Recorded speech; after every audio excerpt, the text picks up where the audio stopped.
दोस्तों, अगर आपने इससे पहले वाला पार्ट नहीं देखा है तो पहले उसे देख के आइए। शेयर मार्केट के तबाही के बाद अब शुरू होने वाला था लंबा आर्थिक तबाही का दौर, जो शायद ही इंसानों ने अपने इतिहास में कभी देखा होगा, जिसने ना सिर्फ अमेरिका किंतु पूरे विश्व को अपने में समा लिया। चलिए मेरे साथ जानते हैं उस दौर की सच्ची घटनाएं जिसे ग्रेट डिप्रेशन के नाम से इतिहास में जाना जाता है। मार्केट क्रैश का पहला बड़ा असर बैंकिंग सिस्टम पे दिखा। सिर्फ 3 महीने में 10,000 से अधिक बैंक्स को ताला लगाना पड़ा।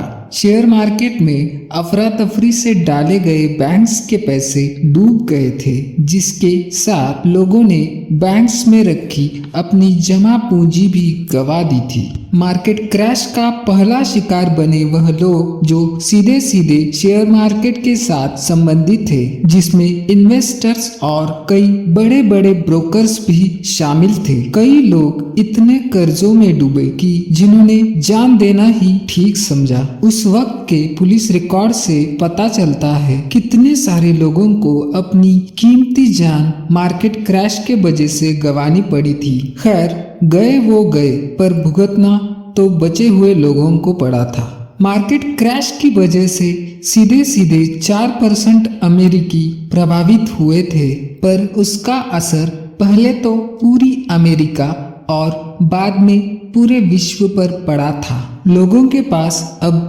पैसे नहीं बचे थे। इसका असर खरीदारी पे दिखने लगा था, यानी लोगों की खरीदारी करने की क्षमता अब खत्म हो गई थी, जिसके वजह से डिमांड घट गई थी। कंपनियों को अपना प्रोडक्शन घटाना या फिर कहे बंद ही करना पड़ा था, जिसका असर सीधे सीधे लोगों की जॉब्स पे दिखने लगा था। लोग बेरोजगार होने लगे थे। जिन्होंने बैंक से बड़े बड़े लोन्स लेके घर बनाए थे, जॉब्स ना होने चलते उन्हें वह घर अब खाली करने पड़े थे। जो किराए से रहते थे, किराया ना होने के चलते उन्हें भी वह घर अब छोड़ने पड़े थे। बहुत सारे लोग अब रास्तों पे आए थे। उस वक्त जनवरी का महीना शुरू हुआ था और लोगों के सिर पे छत नहीं थी। लोग मिले उस जगह पे सोते थे, कागज या फिर जूट की बोरियों का बिस्तर बनाया करते थे। अब ऐसी टिन की झोपड़ियां दिखना अमेरिका में आम हुआ था। खाना इकट्ठा करना और अपना परिवार चलाना बहुत ही बड़ा मानो संकट था। शायद ही कहीं जॉब्स का नामो निशान बचा था। लोग सिर्फ खाने के बदले मिले वो काम करने लगे थे। क्राइम रेट अमेरिका में उस दौर में बहुत बढ़ गया था। लोग घर छोड़ के काम की तलाश में यहाँ वहाँ भटकने लगे थे। उस दौर के एक बड़े बिजनेसमैन ने अपनी जीवन गाथा में उल्लेखित किया है कि मार्केट क्रैश के पहले उसका जीवन बहुत ही आसानी से कट रहा था। वह अच्छी खासी जिंदगी बिता रहा था, पर मार्केट क्रैश की वजह से और बैंकों के डूब जाने से वह अब रास्ते पे आ गया था। परिवार के लिए एक वक्त का खाना जुटाना भी उसके लिए आसान नहीं था। कभी कभी वह सरकारी राहत शिविरों में जाके खाना लेता था। शहरों में अब ऐसे लोग दिखना आम हुए थे।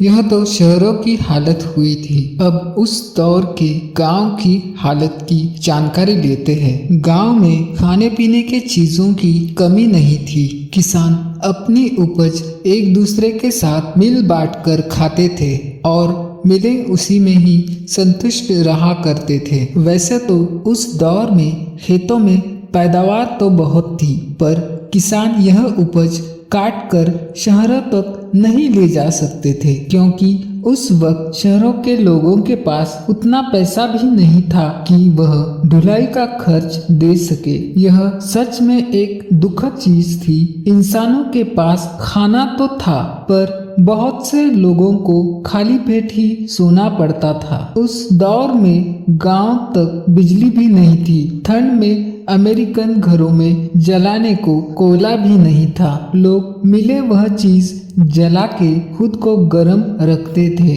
गांव में खाने की चीजें वैसे ही सड़ जाया करती थी, पर वह शहरों तक नहीं पहुंच पाती थी। शायद इस दौर में गांव में रहने वाले लोग शहरों में रहने वाले लोगों से ज्यादा खुश नसीब थे। कम से कम वह अब पेट भर कर कुछ तो खा लेते थे। इस सारी चीजों का असर लोगों के सिर पर चढ़कर बोलने लगा था। लोग अब गवर्नमेंट के खिलाफ हुए और उन्होंने प्रेसिडेंट की कुर्सी खाली करवाई। इसी के असर से जर्मनी में हिटलर का उदय हुआ और चाइना जैसा देश कम्युनिज्म की तरफ बढ़ा। लोगों ने उस वक्त के न्यूयॉर्क के गवर्नर फ्रैंकलिन रूजवेल्ट को अपना नया प्रेसिडेंट चुना, पर वह भी तो कोई जादूगर नहीं थे। उनके पास एक प्लान था जिसे उन्होंने न्यू डील नाम दिया। अर्थव्यवस्था का चक्का फिर से घूमे, इसलिए उन्होंने यह प्लान बनाया था। इसमें लोगों को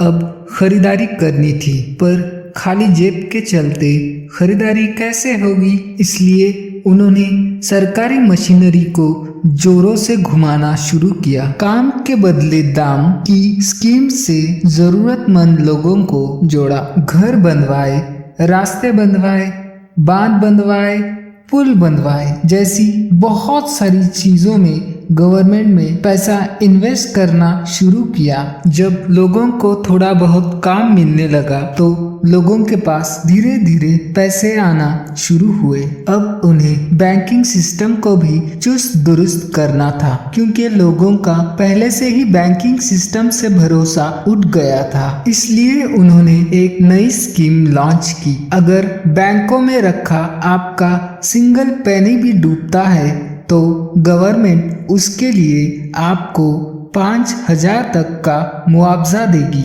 इसी के आगे चलते चलते उन्होंने लोगों की आय बढ़ाना भी शुरू किया। गवर्नमेंट में इसमें लाखों डॉलर्स खर्च किए। जैसे जैसे लोगों के पास पैसे आने की शुरुआत हुई, वैसे वैसे मार्केट में चीज़ों की डिमांड भी आना शुरू हुई। इसके असर से बंद पड़ी मिलें भी अब होना शुरू हुई थी। इसके चलते और लोगों के पास जॉब आना भी शुरू हुआ था। धीरे धीरे 1948 तक अमेरिका ग्रेट डिप्रेशन से अब बाहर निकलना शुरू हुआ था और तब तक वर्ल्ड वॉर सेकंड भी शुरू हुई थी, जिसमें बॉल बेरिंग से लेकर बैटल टैंक भी अमेरिका ने बनाकर बेचे थे। तो इसका असर यह हुआ कि वर्ल्ड वॉर 2 खत्म होते होते अमेरिका फिर से दुनिया की एक बहुत बड़ी सुपर पावर बन गया था।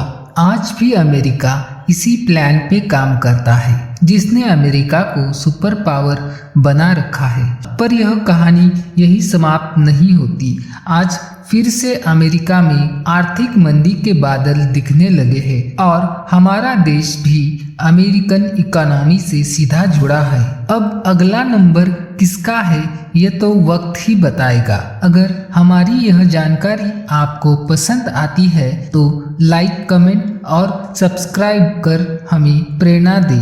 मिलते हैं किसी दूसरे नॉलेजफुल वीडियो में, तब तक के लिए जय हिंद।